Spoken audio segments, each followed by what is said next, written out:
companheiros que estão na labuta, no campo, lá na ponta, dirigindo as congregações, que Deus lhes dê força para assim continuar. Digo ao pastor que continua à disposição sempre que precisar. Louvo a Deus por rever pastor Oséias, estive ministrando lá um dia, irmãos, e vou falar, irmãos, a pandemia não para a igreja, né, pastor? Nós tínhamos, pastor Dilson, cheguei lá, o pastor Oséias falou, pastor, não pode ter microfone. Pastor, eu fui para cultuar. Eu nunca vi um poder pentecostal como foi naquele culto. Foi algo extraordinário.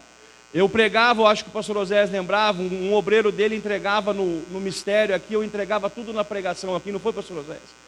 E teve salvação de vidas dentro da igreja aquela noite, irmãos, sem microfone. Jesus não precisa de microfone, Jesus precisa de adoradores. Só quem é adorador, diga glória a Deus. Aleluia. Irmãos, a semana passada nós falamos, a semana retrasada, me perdoe, sobre as 70 semanas de Daniel, sobre a estátua de Nabucodonosor. Falamos sobre a porta que se abriu na dispensação da graça através do encontro de Jesus com a mulher cananeia. Aí a semana passada nós falamos sobre a diferença entre os judeus, entre a igreja que será arrebatada em Cristo. Falamos sobre as profecias que apontam para o período do arrebatamento. E nos 2 dias falamos principalmente sobre a missão da igreja. E qual que é a missão da igreja? É estar debaixo da missão do noivo, que é povoar o céu. Quem está disposto a povoar o céu, diga glória a Deus. Jesus conta comigo e com você. E hoje nós vamos falar sobre as 7 igrejas da Ásia Menor, aprendendo, porque Jesus ele nos ensina nas 7 igrejas, qual igreja devemos ser hoje. Jesus, no entendimento hermenêutico da teologia, há uma linha interpretativa que essas 7 igrejas correspondem aos 7 períodos da igreja, desde a igreja fundada por Cristo. E nós devemos aprender com o que Jesus falou com elas, na visão que ele deu, direcionada ao apóstolo João. Depois nós vamos falar também sobre o tribunal de Cristo e sobre as bodas do Cordeiro. Eu preciso que você entenda que quando apreciamos a escatologia, nós vemos nela 3 períodos de julgamento para a escatologia. O primeiro é o tribunal de Cristo, que é para os salvos, e vocês vão entender por quê. O segundo é para o julgamento das nações, opositoras, confederadas contra Israel, no final do período tribulacional, quando Jesus vem e vence através da batalha do Armagedon. E depois é o grande trono branco, que Jesus vai julgar os ímpios.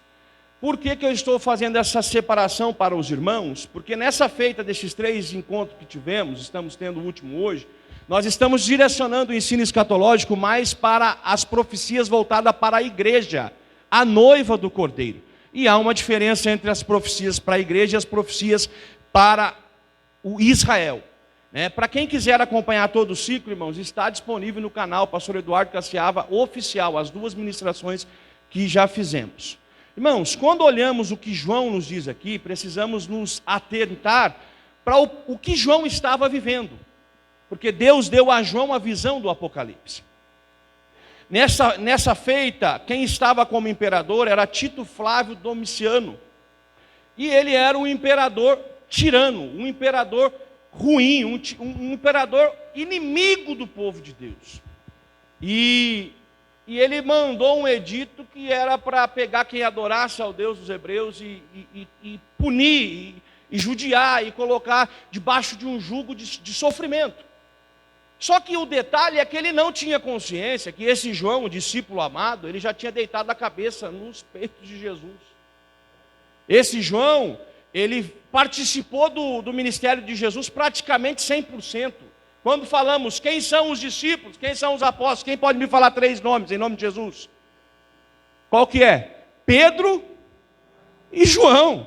Aí nós já aprendemos, estamos aqui para estar com Jesus de vez em quando ou para estar com Jesus como socorro presente de Salmo 46? João, ele viveu dedicado a sua carreira ministerial ao lado de Jesus. E quando Tito joga esse edito, João é o último apóstolo vivo, entre 90 e 100 na era cristã. Ele é o último apóstolo vivo. Ou seja, ele é o último que pode falar com muita autoridade das feitas que Jesus tinha feito naqueles dias. E nós não somos diferentes. Temos os milagres que Deus tem nos dado em nossa vida.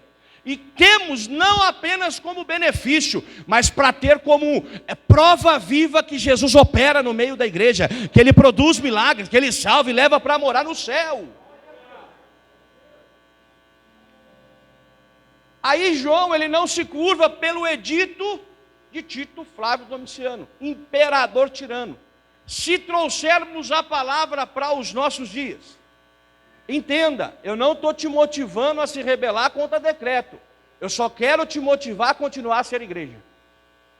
Quando a pandemia chegou e os decretos falou que não poderia ter culto, imagine se os nossos pastores entregassem os pontos, não ficasse como Deus mandou ficar. Por mais que mandou não aglomerar, os nossos pastores dedicaram suas vidas. O nosso presidente foi contagiado com o vírus, mas está aqui vivo, glorificando ao nome do Senhor. Irmãos, a igreja não para perante editos que o mundo coloca para parar a igreja. Pode nos impedir de entrar dentro da igreja física, mas a igreja viva somos nós. O prédio não adora, quem adora somos nós. Eu posso imaginar João hoje, amados obreiros de Cristo, se ele viesse aqui na terra e bater um papo com a gente, ele ia falar: eu estou decepcionado com alguns crentes hoje, que não é nem do grupo de risco, que não está nem precisando ficar em casa, mas não vem ao culto. Irmão, eu faço parte de um dos piores riscos, eu tenho asma asfixiante, mas eu falei para Jesus: eu só paro de ir no culto quando o Senhor tirar meu fôlego de vida nessa vida. E quando acabar aqui eu adoro na eternidade, porque eu não vou parar, eu sei o que o Senhor fez por mim.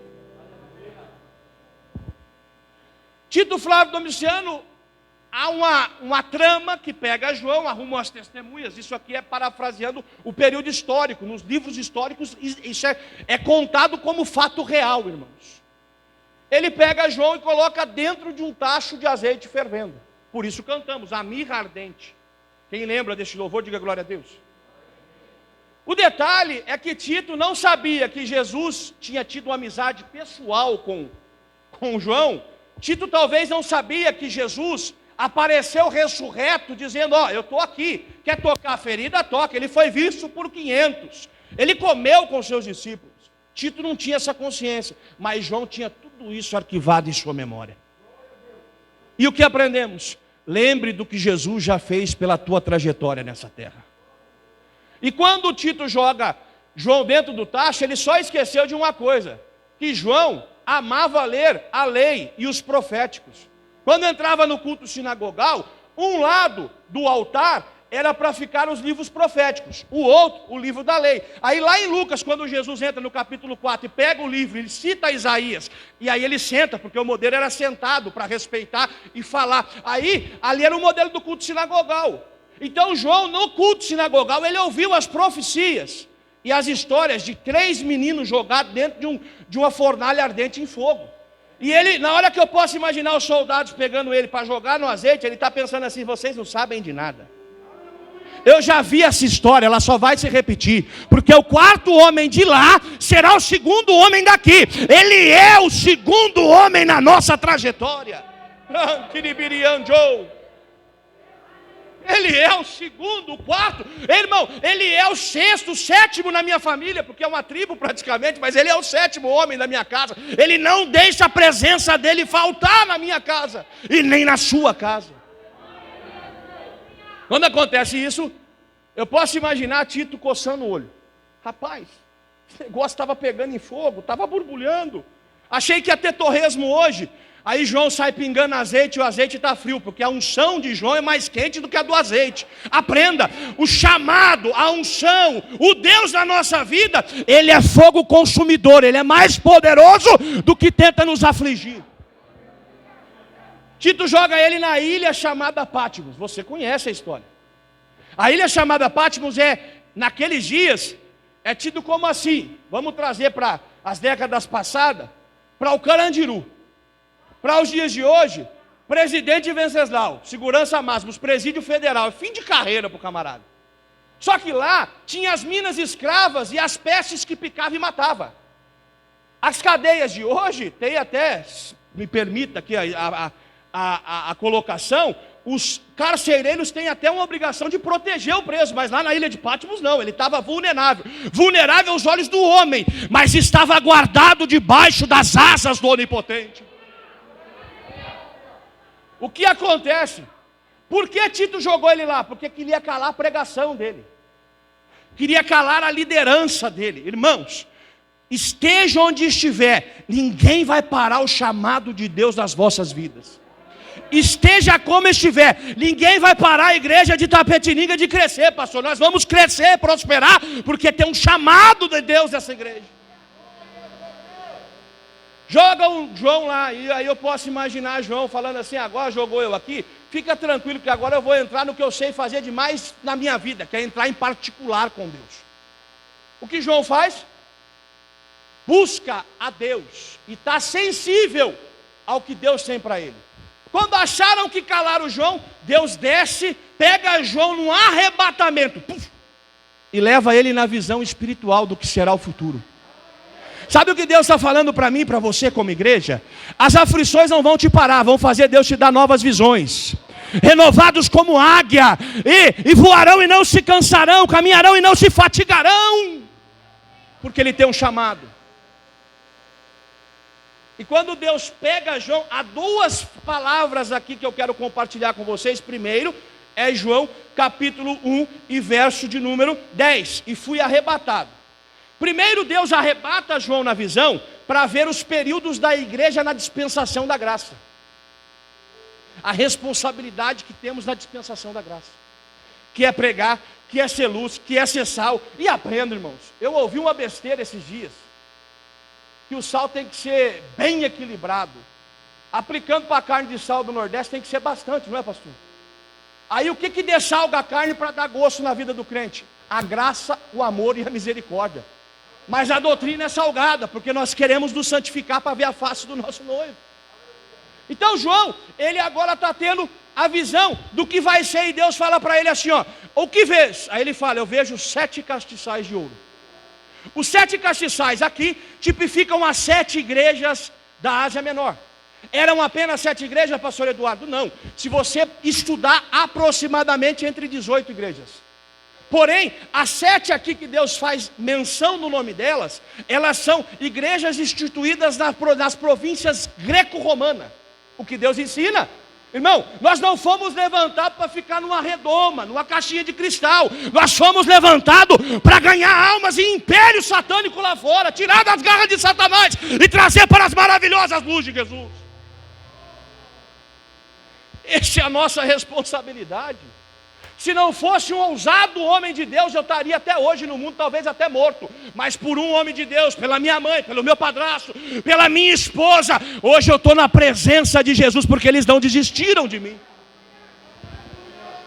João está na ilha de Patmos. Irmão, se fosse a realidade de alguns hoje, e não estou dizendo aqui, tá?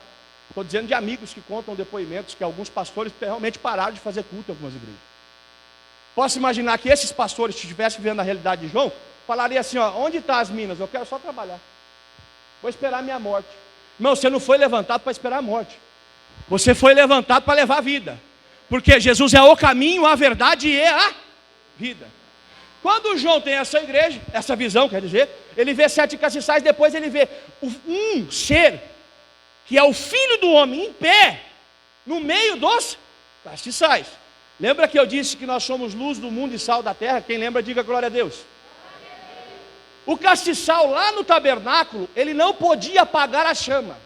E ficava um levita, 24 horas à disposição do tabernáculo, com um instrumento chamado espevitador. Quem já ouviu falar sobre isso, diga glória a Deus. Para as mulheres que têm casa e lida com cozinha, algumas talvez não, mas já ouviram falar dos suas mães e vós que desentupia o fogão quando entupia? Quem já ouviu falar sobre isso, diga glória a Deus. O camarada vai lá com uma agulhinha e ele enfia dentro dos tubinhos do fogão assim e tira as borras de gordura. E o espevitador lá no tabernáculo, quando começava a juntar borra, o levita aí fazia assim, ó, e a chama ficava mais fluorescente. Este espevitador tipifica para a igreja as orientações da santidade sem a qual ninguém verá o Senhor, para que Deus nos dá. E lá em João 15, vós estáis limpos pela minha palavra. As borras é o que queremos no nosso eu. A limpeza é a palavra que tira para viver no centro da vontade de Jesus o Nazareno. O detalhe é que o texto é enfático em dizer que o Filho do Homem está como? De pé. Ele nunca se acomodou no que se refere a trabalhar a favor da igreja. Ele sempre está em pé trabalhando por ela. Quem para somos nós. Quem desanima somos nós. Quem fica às vezes murmurando somos nós. Ele está de pé. E lá no Getsemane, ele foi a oliveira que foi esmagada na prensa de azeite. Getsemane quer dizer prensa de azeite. Então, se ele está em pé aqui e o castiçal depende de azeite, de espivittador, ele está no meio, nutrindo o castiçal de azeite para a chama da igreja nunca apagar. Aí ele começa. Tem uma parte aqui que é muito importante eu explicar para os irmãos, a questão escatológica, na tipologia e simbologia bíblica. Capítulo 16, parte final. E o seu rosto era como o sol quando na sua força resplandece. Lá em Mateus 24, que falamos semana passada, foi dito sobre a figueira que começava a ter ramos densos e folhas e apontava para o verão. Aqui João está vendo o rosto deste verão, o sol na sua força. O sol, para a humanidade, é algo que a humanidade tem de compreensão, de muita força. Porque se chegarmos perto dele, ele nos derrete. Quem entendeu, diga glória a Deus. Por isso que Deus não mostrou seu rosto para Moisés. Ele mostrou, fica na brecha, vem aqui o que eu vou te mostrar. É o que eu tenho para você hoje, o que aprendemos. Fica com o que Deus está dando hoje. É melhor o que Ele tem dado do que você ficar reclamando.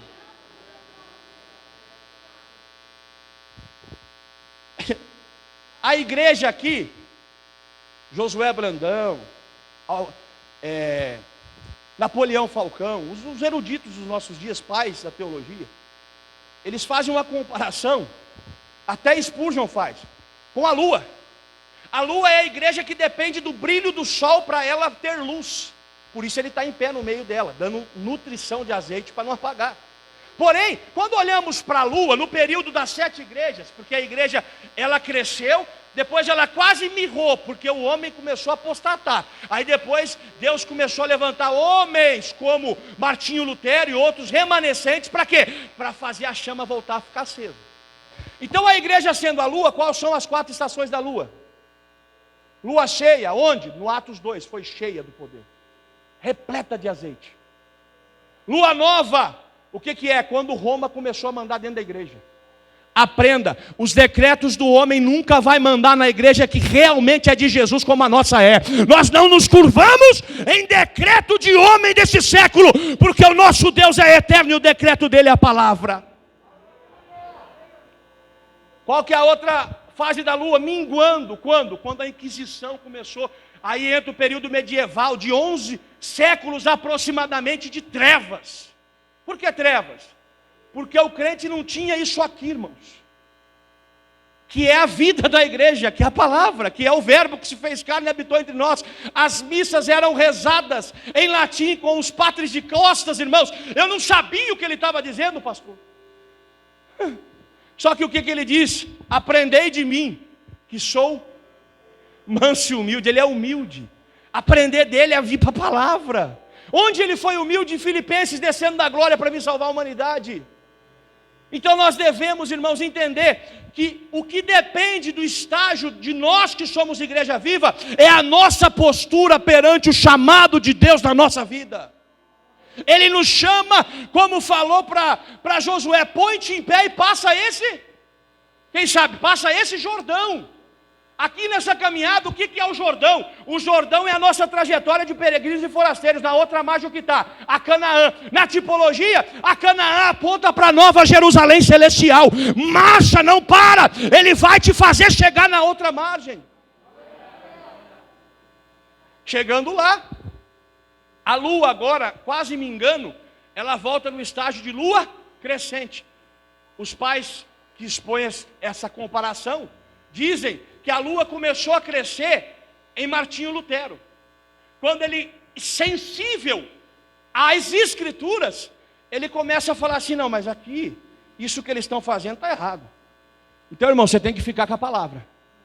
Quem pegou a visão pode dar glória a Deus para Jesus. Você tem que continuar com a palavra. E ele cola na Catedral de Wittenberg as teses em defesa da graça, do amor e da fé, a salvação mediante a fé e a graça. E ele começa a ser perseguido. Aí a igreja voltou a crescer. Quer que eu te diga uma coisa? O verdadeiro evangelho pregado pela igreja, ele não é reconhecido ou elogiado pelo mundo com flores, ele é reconhecido com pedradas. Se você não está disposto às pedras, desculpe, mas você está no lugar errado. Eu posso falar, pastor Dilson viveu uma vida de pedradas, mas Deus guardou ele, chegou até aqui, e Deus nos guarda. Cada pedra foi uma experiência, e olha o tamanho do legado ministerial que Deus deu para esse homem, irmãos. Não fuja das pedradas, pegue as pedras e construa um legado. Aí Deus começa a dar a visão para ele agora, da parte da doutrina. Mateus, capítulo 1, 2, 3 e 4, é contexto histórico. Fala de Jesus, fala de João anunciando Jesus. Quando entra no capítulo 5, 6 e 7, doutrinário, é as bem-aventuranças, é como servir a Deus. Porém, nos últimos 2 versículos, capítulo 7 de Mateus, fala que a multidão se maravilhou com a doutrina, porque Jesus ensinava com autoridade, não como os escribas. Irmãos, nós estamos aqui para ensinar com a autoridade do Espírito, e não como os escribas.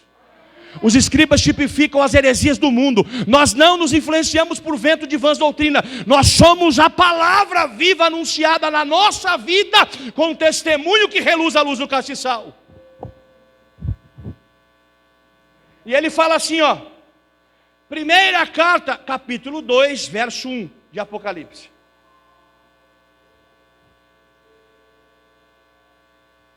Quem quiser abrir, se não quiser, só acompanha. Escreve ao anjo da igreja que está em Éfeso. Isso diz aquele que tem na sua destra 7 estrelas, que anda no meio dos 7 castiçais de ouro. Aleluia. Eu sei as tuas obras, e o teu trabalho, e a tua paciência, que não pode sofrer os maus. E puseste à prova os que dizem ser apóstolos e não são, e tu os chamastes mentirosos. E sofreste e tens paciência, e trabalhaste pelo meu nome, e não cansaste. Espera aí, irmão. Deus entra com um monte de elogio para a visão que deu para João. Ele elogiou, você não parou, você não aceitou o falso profeta, você está indo. Aí é o que ele fala. Tenho, porém, contra ti, que deixastes o primeiro amor. Ai, quiribiriano.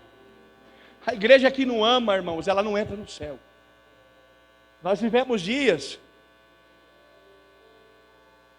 em que eu voltei de um voo que eu fui pregar em Maceió com o pastor Genival Bento. Ele contou algumas experiências do dia que ele começou o ministério dele.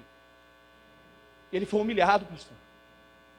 Ele foi humilhado, chegaram a zombar, falar até palavras de racismo. Ó, esse vai chegar em lugar nenhum. Mas quando esse homem abre a boca para pregar, irmão, o Espírito toma conta da casa e é repleta a presença do Senhor Jesus. O que eu venho te dizer para você? Por mais que não estão te amando, ame você, faça você. Não deixe faltar o primeiro amor da tua vida. Quando Jesus está dialogando com aquele doutorzão da lei, na parábola do bom samaritano, ele pergunta: o que eu preciso fazer para herdar a vida? Aí é citado o decálogo. O decálogo cita os 4 primeiras colocações, é do homem para com Deus. Os outros 6, do homem para com o próximo. É mais cobrado do homem para com o próximo do que com o homem para com Deus. E aí ele conta que um samaritano foi salvar o judeu que estava caído.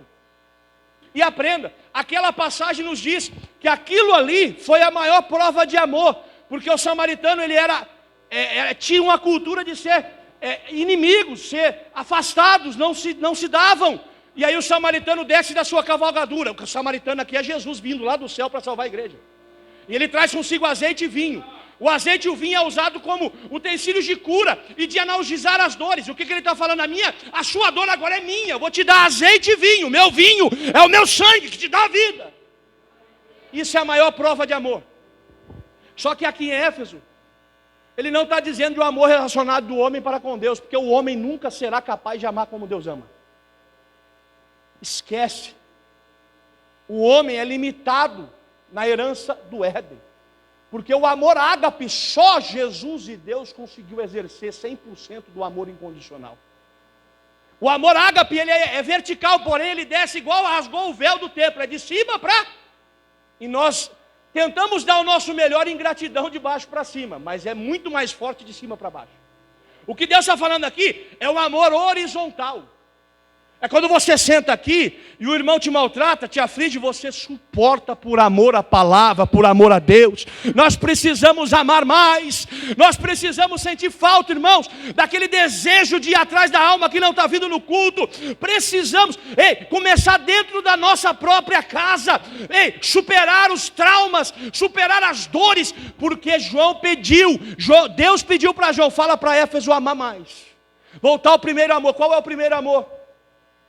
É a igreja primitiva. Seguiam na doutrina, na oração, no partir do pão.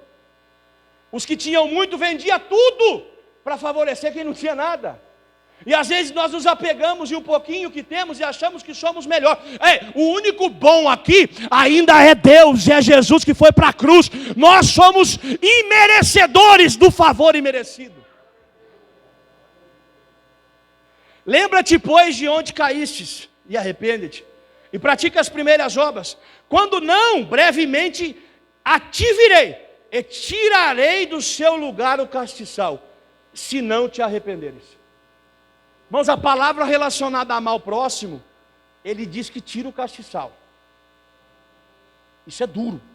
Mas o evangelho que faz carinho e autoajuda, ele não é o evangelho de Cristo. O evangelho de Cristo limpa. Nós precisamos nos amar mais, irmãos. Nós precisamos nos suportar mais. Nós precisamos partilhar mais nossas dores, porque a Bíblia diz, as suas necessidades compartilhe com os santos. Nós somos os santos, nós somos a noiva, e nós devemos imitar a Cristo amando uns aos outros. Quem crê nisso, diga glória a Deus. Agora entende o que é Éfeso. Éfeso é a cidade onde tinha um pequeno Areópago, e qual Paulo chegou, e a pregação de Paulo, ele chegou e encontra alguns crentes ali. E esses crentes não entendiam bem a doutrina do batismo.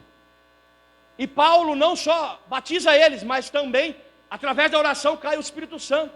A igreja que ama, ela é cheia do Espírito Santo de Deus. A igreja que ama é cheia do Espírito Santo de Deus. Quem crê nisso, diga glória a Deus.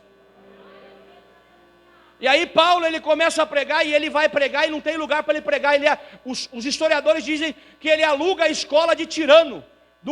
O Areópago era onde se fazia as aulas das escolas dos pensadores filosóficos. E Paulo começa a pregar, e lá em Atos 17 fala que lá em Atenas agora, não era em Éfeso. Paulo está pregando, e a escola dos estoicistas, dos epicureus, querem ouvir a doutrina, eles têm um altar do Deus desconhecido. Paulo começa a responder as perguntas da filosofia. Da onde eu vi? Você veio de Gênesis 1. Para onde eu vou? Ele morreu, ressuscitou e vai levar você ressurreto com ele. Aí o Areopagita, o pai da filosofia, entrega a vida para Jesus. Deus está contando com nossa pregação e com o nosso amor pelas almas. Quem pode dizer glória a Deus para isso? Segunda igreja, quem entendeu que Éfeso precisa amar mais, diga glória a Deus. Só um pouquinho ainda em Éfeso. Amar mais, porque lá tinha os oribes, que faziam as imagens da pseudo-deusa Artemis e Diana. E quando Paulo prega, ele prega contra a idolatria. Começou a quebrar a firma dos homens. Quem entendeu, diga glória a Deus.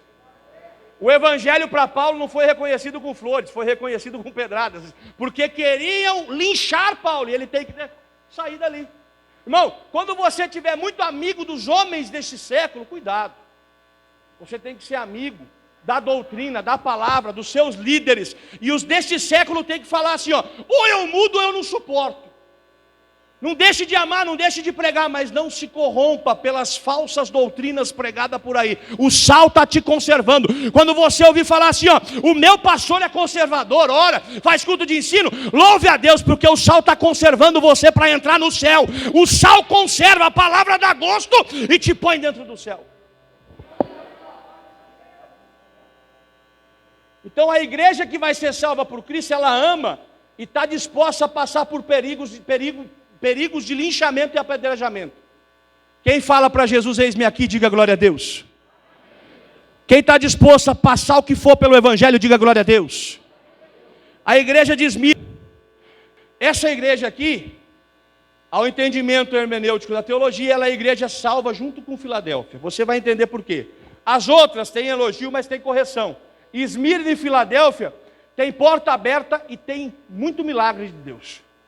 A segunda é Esmirna, verso 9, capítulo 2. Eu sei as tuas obras, e tribulação, e pobreza, mas tu és rico.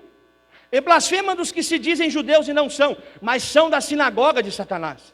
Não temas as coisas que há de padecer. Eis que o diabo lançará alguns de vós na prisão, para que sejais tentados e tereis tribulação de 10 dias. Sê fiel até a morte, e dar-te-ei a coroa da vida. A igreja de Esmirna, essa cidade foi fundada aproximadamente 1000 anos antes de Cristo. Ela foi devastada em 600 a.C., ficou 400 anos destruída. 200 a.C. o imperador começou a construir ela, e esses imperadores instituíram uma religião ali, do altar do imperador.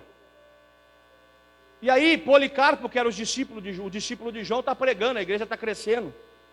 E Deus fala ali que eles são pobres. O pobre aqui não é aquele que tem só o necessário. O pobre é porque aquela igreja, quando você estuda ela, era constituída de muitos escravos. Eles eram pobres, marré. Aí Jesus diz assim, mas vocês são ricos. Quem pegou, diga glória a Deus. Vocês não têm carro, às vezes passam fome, mas vocês são ricos, porque vocês têm a porta do céu aberta para entrar onde está a verdadeira riqueza da humanidade.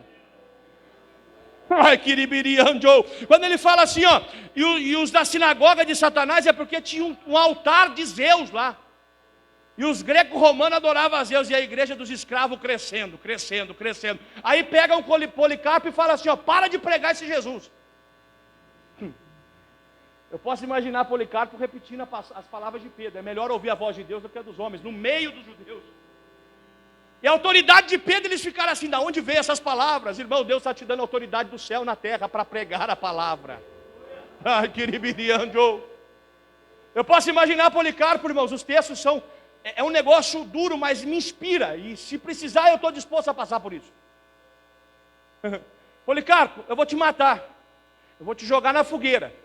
Os historiadores dizem que a hora que ele está queimando vivo, em vez de gritar ai, ele cantou os salmos. Quem pode dar glória a Deus para isso? Em vez de gritar ai, ele cantou os salmos. E o que Jesus diz para ele? Suporta essa perseguição de tribulação de 10 dias. Ser fiel até a morte. E eu vou te dar a coroa da vida eterna na minha presença. Então a igreja aprovada por Jesus é a que está dizendo para Jesus assim, ó, se for dentro do tacho eu estou contigo, se for na ilha de Patmos eu estou, se for na fogueira eu também estou. Eu não nego ao Senhor, porque o Senhor não negou o amor por mim na cruz do Calvário. Ai, kiribiriando. Aleluia. Aleluia. E eu aplico essa fogueira com as aflições da nossa vida.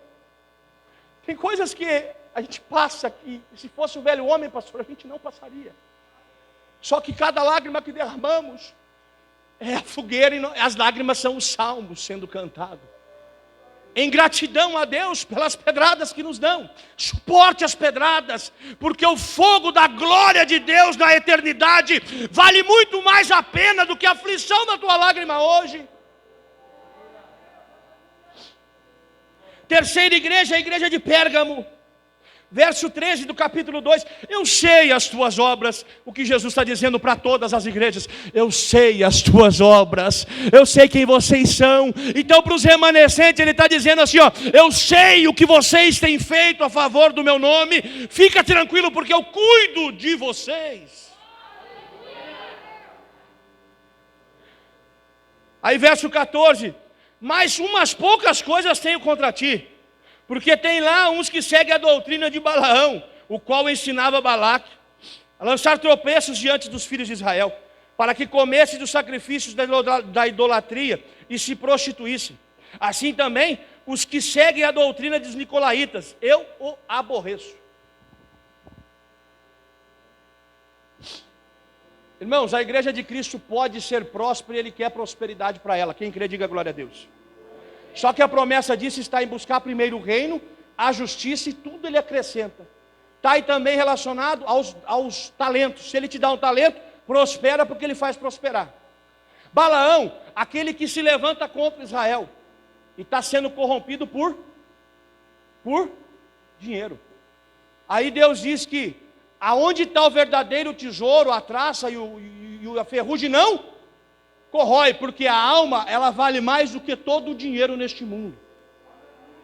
E aqui Deus está falando, ó, eu quero que vocês aprendam que dinheiro sem mim não é nada, que doutrina falsa sem mim não é nada. Os nicolaítas, se você estudar eles corrompiam a doutrina, havia até imoralidade sexual entre os obreiros da casa. O que Deus está falando? Guarda a tua santidade, sem a qual você não vai ver o Senhor. Não corrompa pelo seu eu, não corrompa pelos nicolaítas, não corrompa por dinheiro. Guarda a palavra da minha paciência, porque eu vou te guardar dos dias das tentações que há de vir sobre a terra. Ai, queribirianjo. Aí ele diz lá no verso 17, parte B: e dar-lhe-ei uma pedra branca, e na pedra um novo nome escrito. Qual que era o costume dos romanos aqui em Pérgamo? Quando nascia um filho de um relacionamento romano, e Deus usa da linguagem deles, porque Deus quer pregar para eles. O pai que reconhecia o filho que nasceu, tinha um rito de pegar uma pedrinha branca e pôr o nome do filho e o sobrenome do pai. Ele estava assumindo paternidade. O que Deus está falando para a igreja de Pérgamo, em todos os ouvintes da carta: se você fizer o que eu estou mandando, eu estou te dando o meu sobrenome, eu estou escrevendo o teu nome para entrar no céu, na eternidade. Eu estou te assumindo como pai na tua jornada nessa terra.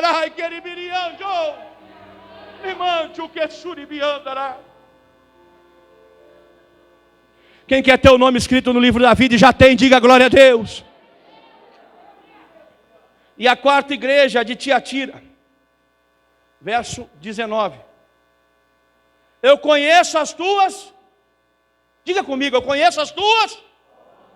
A pancada é dura, mas eu preciso pregar. Quem suporta a limpeza da palavra, diga glória a Deus. E o teu amor, e o teu serviço, e a tua fé, e a tua paciência, e que as tuas últimas obras são mais do que as primeiras. Ele elogia também, porque Deus ele é justo.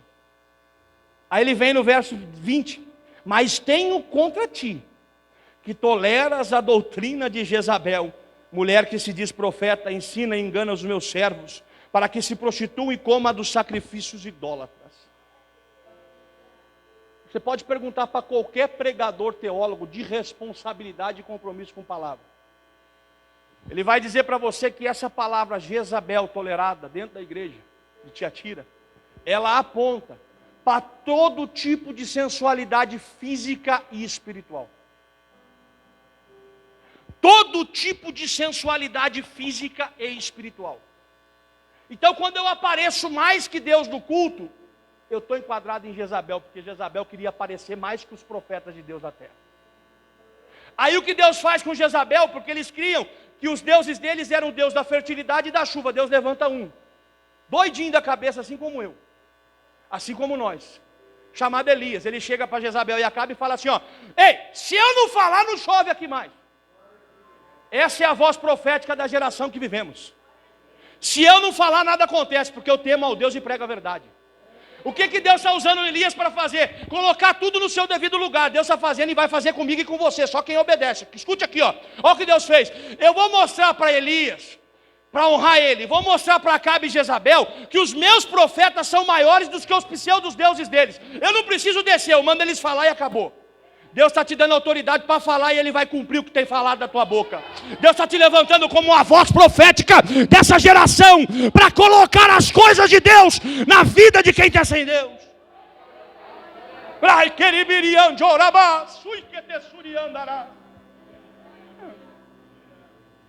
Deus conta com homens e mulheres que não têm medo de pregar a verdade.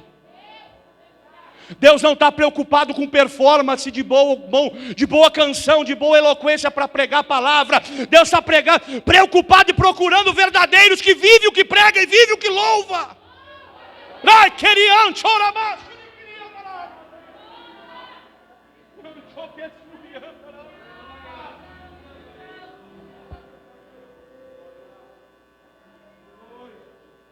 temos ido muito pela qualidade externa, mas Deus não viu a qualidade externa de um menino que fedia a ovelha. Ele viu a qualidade interna e Ele fez tudo o que prometeu na vida de um menino que cheirava a ovelha. Cheirar a ovelha é estar disposto a obedecer e servir a voz do meu Pai.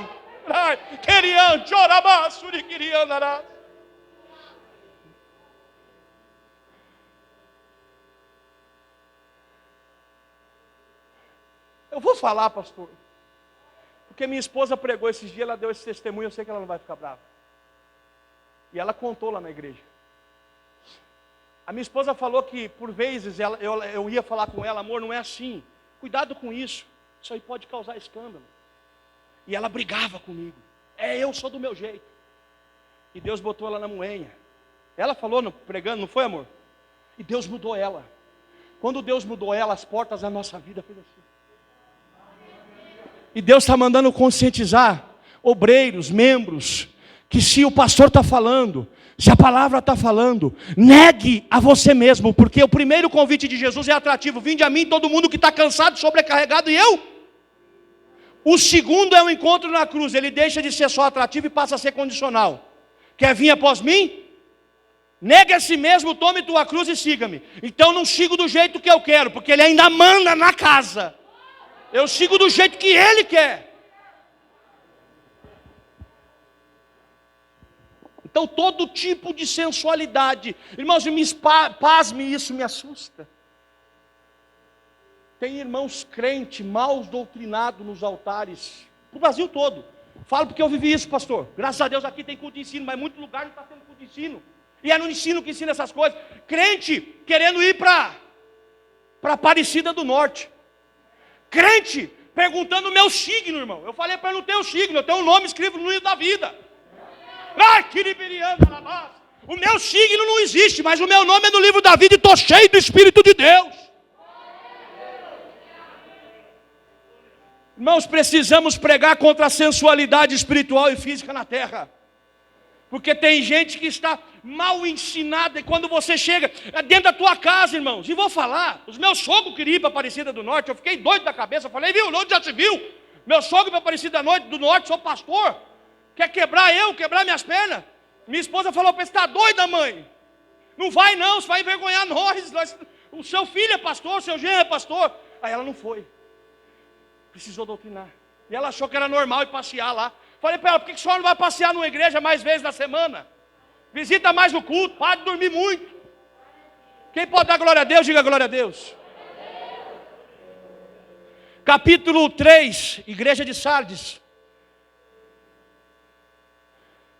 E o anjo da igreja que está em Sardes escreve e diz isso: que tem os 7 Espíritos de Deus e as 7 estrelas. Eu sei tuas obras. Tem nome que vives, mas está. Ser vigilante, confirma o restante que estava para morrer, porque não achei as tuas obras perfeitas diante de Deus. Verso 4. Mas tem também em Sardes algumas pessoas que não se contaminaram. Sardes tem 2 realidades. Tem os que aparentam ter vida, mas estão mortos. E tem os que estão remanescentes, sendo perseguidos por esses que aparentam ter vida. O que é aparentar ter vida? Eu busquei em Deus e Deus me deu a revelação. Consultei alguns pais teólogos, que eu ainda tenho essa ética de todo o meu esboço eu mandar para os pais meus da teologia consultar. Porque eu posso falhar, pastor. E nós devemos fazer isso um com o outro, pedir conselho. E eles foram unânimes em dizer que a moda do neopentecostalismo está acabando com a vida de algumas igrejas. A moda de pregar um evangelho, não é errado ter luz ao altar, não acho errado, tem que ter dinâmica mesmo no culto de jovens, tem que fazer acontecer mesmo, envolver os jovens da igreja. O que é errado é botar banquinho e pregar a psicologia da autoajuda, e não pregar o evangelho que limpa, que leva para morar no céu. Tem nome que vive. Todo mundo: nossa, é bonito o que esse rapaz fala, olha, mas está morto. Porque não tem cruz, não tem arrebatamento e não tem santidade na mensagem. Os esboços de hoje, na maioria dos pregadores neopentecostal, só vai recebendo. Os cultos lotam se eu revelasse o seu CPF. Não é assim? Tem aparência que vive, mas está morto. Em janeiro, camarada veio para mim com a minha esposa, parece uma metralhadora. Eu falei para ela: isso aí não veio de Deus, filha. Porque o Espírito que está em mim ele tem que testificar. Paulo mandou 2 ou 3 profetizam, o resto julga. Aconteceu, não aconteceu, foi nada, irmão. Então você tem que tomar cuidado com o que está recebendo. Não levanta a mão para dar glória a Deus para tudo, não. Se não tiver na palavra, se não tiver uma cruz vazia, um céu que entra santo e um convite à santidade, não receba esse evangelho que ele não é de Deus.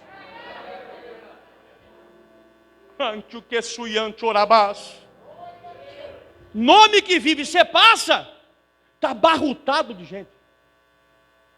Parece que vai sair paventando, né, pastor? Aí, sabe como você está vivo ou não? Jesus ensinou. Conhece a árvore pelos?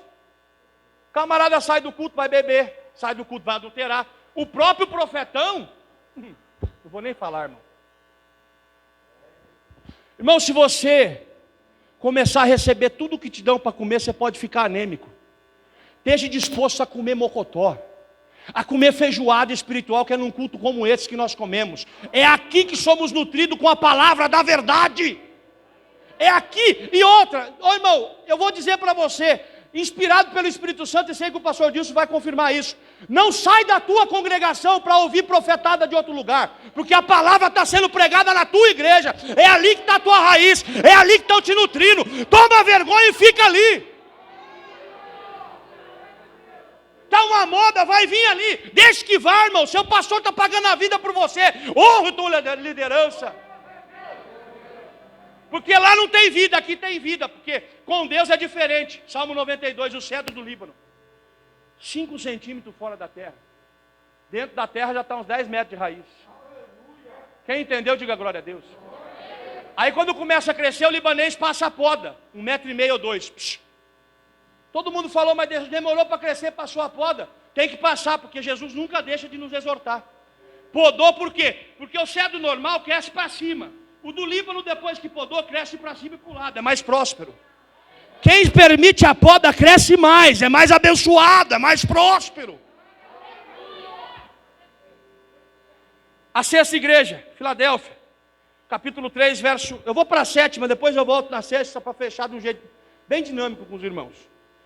Capítulo 3, e verso de número 15. A igreja de Laodiceia. Eu sei as tuas obras, que não és frio nem quente.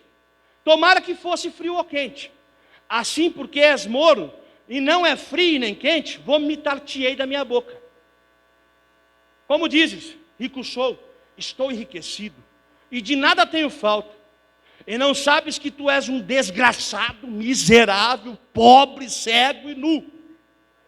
Aconselho-te que compre ouro provado no fogo, para que te enriqueças, e vestes brancas, para que te vistas.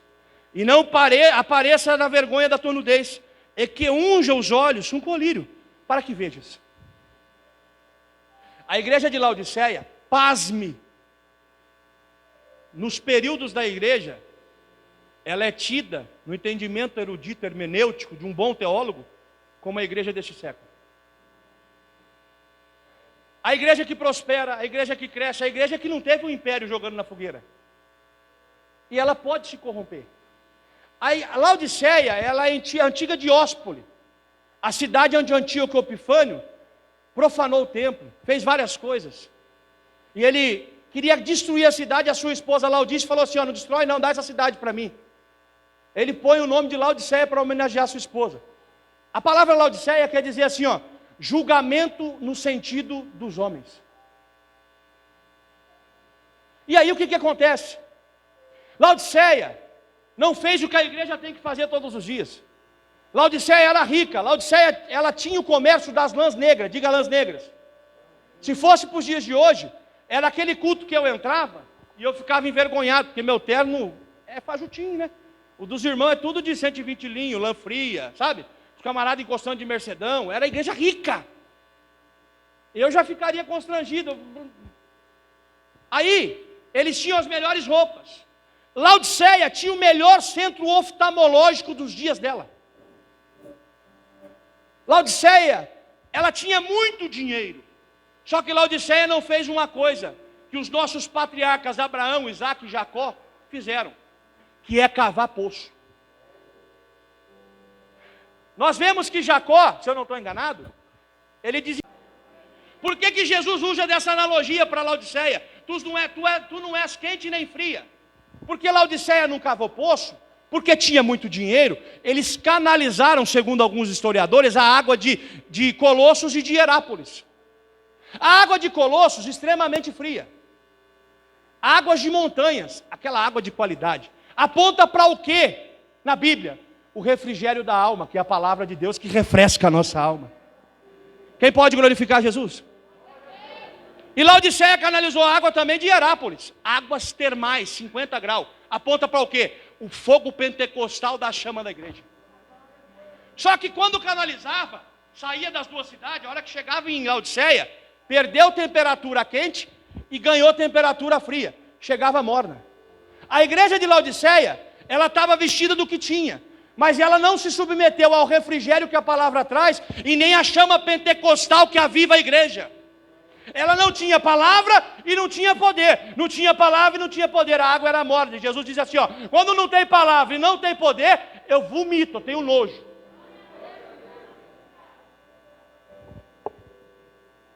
Aí ele responde para eles assim, ó: tu és pobre, nua, cega e miserável. O que ele diz para Esmirna? Tu és pobre, mas tu és rico. Tu és pobre para eles, mas aqui tu é rico. Porque aqui tu é herdeiro da herança celestial. Glória a Deus. Agora para Laodiceia, Jesus falou assim, ó: compra ouro. O que é este ouro? Comprar aqui não é no sentido de barganhar, é no sentido de adquirir. E eu posso adquirir a palavra sem pôr dinheiro, é só pondo a minha fé. O ouro é a palavra que a igreja tinha pregado, que a igreja está pregando. Precisa-se ter o ouro da palavra. Aí ele diz assim, ó: compra ouro, compra vestes brancas. O que é isso? As vestes de linho fino de justiça do sangue do Cordeiro que nos justificou na cruz do Calvário. Compra colírio para os teus olhos. É a unção do Espírito revelando a palavra, para você não olhar mais a tua conta bancária, o teu carro, não. É para você olhar no céu, que o verdadeiro tesouro está no céu.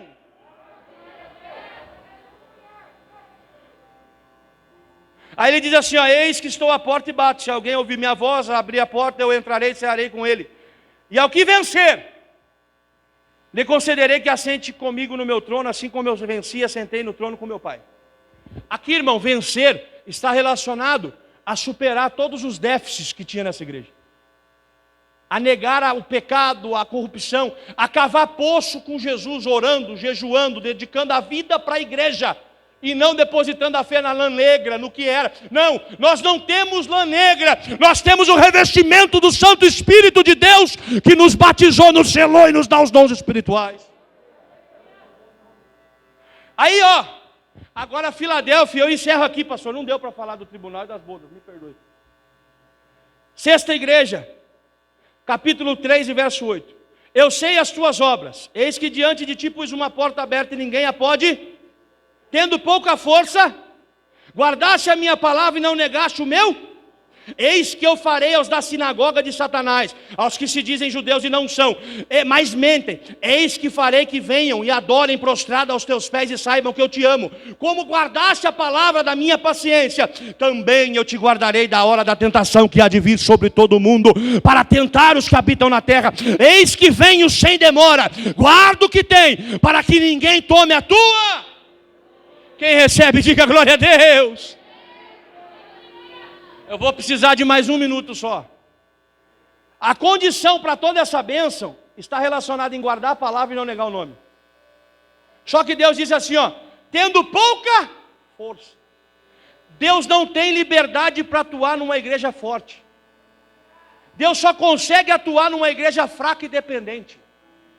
Deus não tem espaço na igreja de Laodiceia, porque eles tinham a força da autossuficiência. E a verdadeira igreja de Cristo, ela é autodependente do sangue do Cordeiro. Ele diz assim, ó: tendo pouca força, não negaste o meu nome e guardaste a minha palavra. Eu também te guardarei do dia da tentação que há de vir sobre toda a terra. Só que um pouquinho antes ele diz assim, ó: e farei que os da sinagoga de Satanás se prostrem aos teus pés e vejam que eu... Isso aqui está relacionado, irmãos, à batalha do Armagedon e o reino milenar. Todos que te perseguiram aqui, Todos que mataram um santo aqui, as nações inimigas de Deus, terão que ver Jesus voltar depois do arrebatamento. 7 anos de bodas do Cordeiro. Ele vai voltar com a igreja. E ele vai vencer os inimigos de Israel. E vai entrar para dentro do reino milenar com a igreja e com Israel que está clamando o Messias. E o que isso vai revelar? Com o mundo inteiro vai ter que se prostrar e falar: Jesus amou eles, Jesus amou eles, Jesus amou eles. Quem recebe essa palavra, diga glória a Deus. Eu vou te dar 1 minutinho e 30 segundos para adorar a Ele. Deixa Ele te renovar nessa noite. Dá sua melhor adoração para Ele. Ei, irmãos, olha aqui. Diga para Jesus que você quer entrar no céu com Ele. Diga para Jesus que você quer aprender a andar como Ele quer que você ande. E que você seja a igreja de Esmirna e a igreja de Filadélfia. Quando apreciamos os textos, tem remanescente nas outras. Mas as 2 igrejas fraquinhas é a que Jesus prometeu coroa. Essa coroa se dará em outra oportunidade. Eu falo no tribunal de Cristo.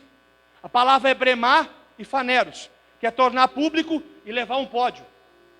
Então ele vai expor as obras, porque não há nada em oculto que não venha a ser. Só que lá na palavra de Paulo diz que as obras serão julgadas em ouro, prata, bronze, palha e feno. A palha e o feno é as obras que deixamos de fazer para Deus na terra, no reino. Elas vão ser queimadas. Porém ele não vai julgar o obreiro, porque o obreiro ele já redimiu na cruz, ele vai julgar a obra. Agora o ouro, a prata, os metais, quem tem fé para levantar a mão e dizer glória a Deus? Ele vai construir a minha sua coroa do galardão para entrar na eternidade, nas bodas do Cordeiro, com o amado das nossas almas. Aleluia, eu agradeço a minha oportunidade, as palmas engrandecem o nome de Jesus.